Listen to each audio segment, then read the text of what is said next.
राजनीति विज्ञान बीए भाग प्रथम के सभी विद्यार्थियों का स्वागत है, अभिनंदन है।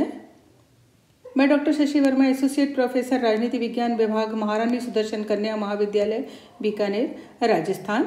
आज इस वीडियो के अंतर्गत हम बीए भाग प्रथम में पढ़ाए जाने वाले द्वितीय प्रश्न पत्र प्रमुख राजनीति विचारक के अंतर्गत कौटिल्य के विचारों को जानने का प्रयास करेंगे या जानेंगे। जैसा कि हम सभी जानते हैं कि कौटिल्य जो थे वो ब्राह्मण वंश में उनका जन्म हुआ था। उन्हें हम विष्णुगुप्त, कौटिल्य और चाणक्य के नाम से जानते हैं, क्योंकि चाणक्य उनके पिता का नाम था और विष्णुगुप्त उनका खुद का नाम था और वो कुटिल नामक ब्राह्मण वंश में हुए थे, इसलिए उन्हें कौटिल्य के नाम से जाना जाता है। उनकी शिक्षा दीक्षा जो हुई थी वो नालंदा विश्वविद्यालय के अंतर्गत हुई थी और नालंदा के मगध, उस समय उत्तरी राज्यों का केंद्र जो था वो मगध राज्य था, जिस पर नंद वंश का शासन था और नंद वंश के जो अंतिम शासक थे वो महापद्मानंद थे।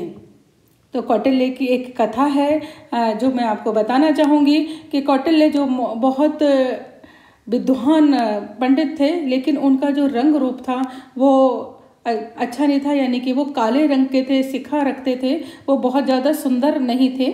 तो वहाँ के जो शासक थे महापद्मानंद, उनके जो प्रधानमंत्री थे सटकार, वो राजा से नाराज हो गए थे और वो कोशिश करते रहते थे कि किसी तरीके से राजा से अपना बदला ले सके हैं। एक बार राजा ने सटकार से कहा कि एक सभा होनी है और उसके लिए आप कुछ विद्वान पंडितों को आमंत्रित कीजिए। उन्होंने वो पंडितों को ढूंढने लगे तो उन्होंने देखा कि जो कौटिल्य थे वो कहीं बैठे हुए थे और उनके पैर में एक घास का जो थी घास चुभ गई थी और वो उस घास से इतने ज़्यादा क्रोधित हुए कि उन्होंने मट्ठा डाल के उसको जला दिए, उस घास को जला दिया। ऐसा माना जाता है कि जब घास के ऊपर मट्ठा डाल देते हैं तो वो घास खत्म हो जाती है। उन्होंने उनके इस तरीके से रुद्र रूप को देखा तो उन्हें एक आइडिया आया कि किसी तरीके से हम इसको राजा के सामने ले जाएं और राजा से ये क्रोधित हो जाए तो निश्चित ही ये राजा को सबक सिखा सकता है। उन्होंने ऐसा ही किया। उन्होंने कौटिल्य को,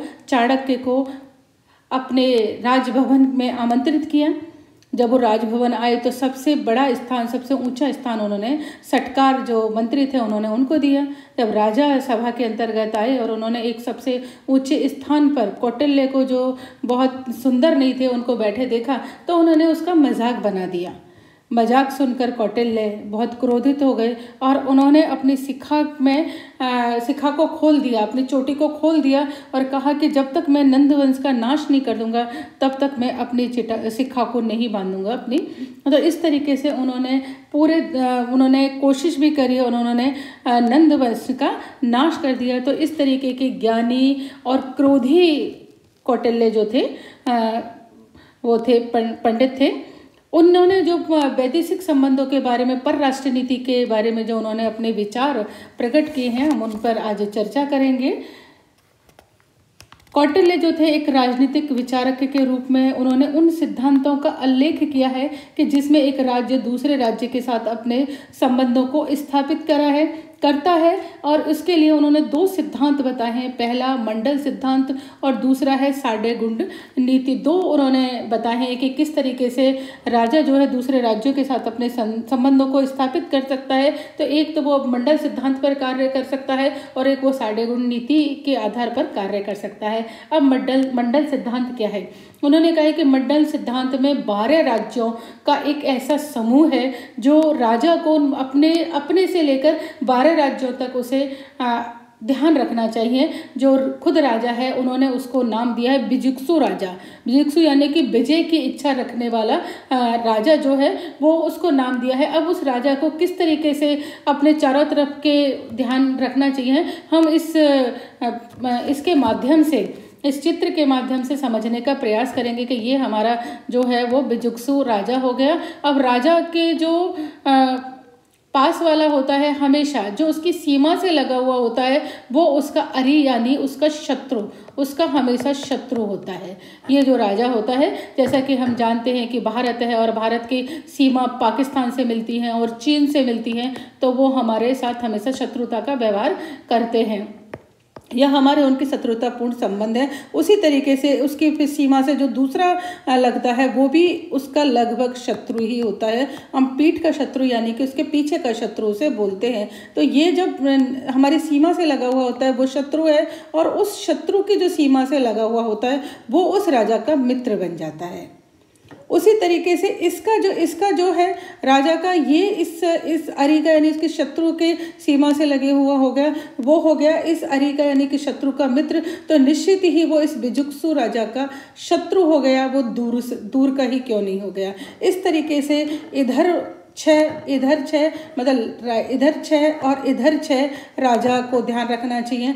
राजा को इधर 6 भी ध्यान रखना चाहिए और इधर 6 भी ध्यान रखना चाहिए। तो इस तरीके से राजा को एक अपना मंडल निर्धारित कर लेना चाहिए कि किस तरीके से राजा को अपने संबंधों को निर्धारित करना चाहिए। निश्चित ही कौटिल्य का मानना है कि उस राजा का जो सीमा से लगा हुआ होगा वो शत्रु ही राष्ट्र होगा, और शत्रु राष्ट्र की सीमा से लगा हुआ होगा जो मित्र राष्ट्र होगा, और फिर जो उसका मित्र राष्ट्र होगा उसकी जो सीमा से लगा हुआ होगा फिर वो शत्रु राष्ट्र होगा। तो इस तरीके से ये उन्हें एक मंडल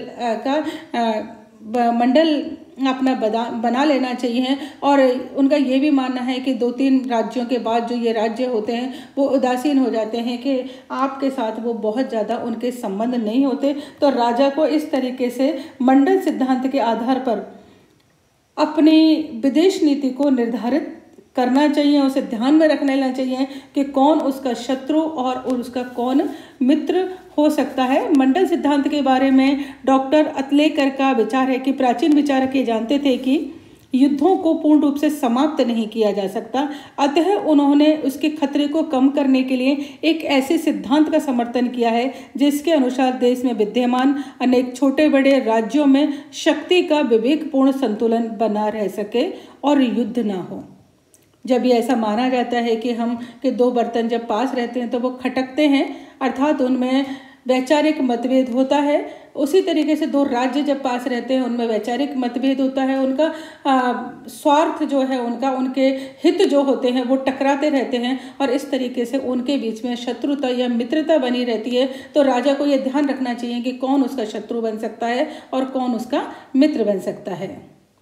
दूसरी जो उन्होंने बताई है वो बताई है साढ़े गुण नीति, यानी कि उन्हें कौटिल्य ने राज्य के परराष्ट्रीय संबंधों के लिए साढ़े गुण नीति सुझाई है, जिसके अनुसार राज्य को दूसरे राज्य के साथ अपने संबंध किन परिस्थितियों में कैसे रखने चाहिए। उन्होंने परराष्ट्रीय या अंतर्राष्ट्रीय संबंधों के 6 प्रकार बताए हैं। पहला उन्होंने बताया है संधि, दूसरा बताया है विग्रह, तीसरा बताया है यान, चौथा बताया है आसन, और फिर बताया है संश्रय, और एक बताया है द्वैधी भाग। तो हम इनको समझ लेते हैं। सबसे पहले संधि को। संधि जैसे शब्द से आप समझ ही चुके होंगे कि 2 राष्ट्रों के बीच में संबंध स्थापित करना। संधि हम सभी जानते हैं। संधि हमें शत्रु से भी कर लेनी चाहिए। संधि हमें उन परिस्थितियों में करनी चाहिए कि जब हमें लगे कि हम किसी राज्य के साथ विजय प्राप्त नहीं कर सकते, या ये राज्य हमारा मित्र बन सकता है। हमें ऐसे स्थिति में भी संधि कर लेनी चाहिए। अपने से बलवान राष्ट्र से भी संधि कर लेनी चाहिए। जिस तरीके से भारत हमेशा प्रयास करता रहता है कि अमेरिका के साथ उसके संबंध अच्छे बन सके, क्योंकि अमेरिका उससे शक्तिशाली राष्ट्र है। भारत ये भी प्रयास करता रहता है कि पाकिस्तान के साथ उसके संबंध अच्छे बन सके, क्योंकि वो उसका शत्रु राष्ट्र है। भारत ये भी प्रयास करता रहता है कि चीन के साथ उसके संबंध अच्छे बन सके, क्योंकि वो भी उसका शत्रु राष्ट्र है। भारत ये भी प्रयास करता रहता है कि नेपाल के साथ उसके संबंध अच्छे बन सके, क्योंकि नेपाल उसको मित्र राष्ट्र है उसका।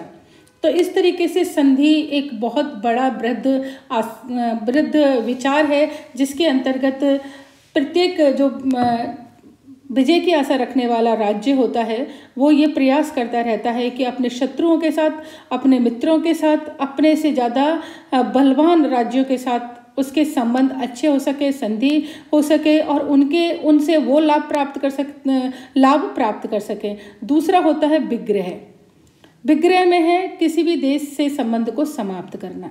अब कोई राजा किस स्थिति में अपने देश संबंध को समाप्त करता है, चूंकि हम जिसकी बात कर रहे हैं, हम राजा की बात कर रहे हैं विजिगसु यानी कि विजय की इच्छा रखने वाले राजा की हम बात कर रहे हैं। अब विजिगसु जो राजा होता है विजय की इच्छा रखता है, यानी कि अपनी जो सीमाएं होती हैं अपना जो राज्य होता है वो उसको बढ़ाने का प्रयास करता रहता है। तो उसको बढ़ाने के लिए जब अगर देखे कि कोई राज्य या उसका जो सीमावर्ती राज्य है वो